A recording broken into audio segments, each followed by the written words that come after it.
found one of the dogs, and then I told my kids I wanted to get them to all be prepared. So I said, somebody really important is coming today.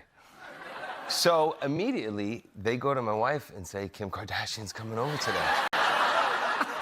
My wife comes barging into this meeting. Our house is a mess. You can't have them over here with our house looking like this.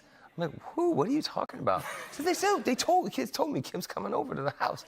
I said, no, I got a dog. Then she got even more mad because she didn't get to pick the kind of dog, and I told her what kind of dog it was. She said, that dog's not coming in the house. I said, well, you tell the kids when the dog gets here that the dog can't come in the house.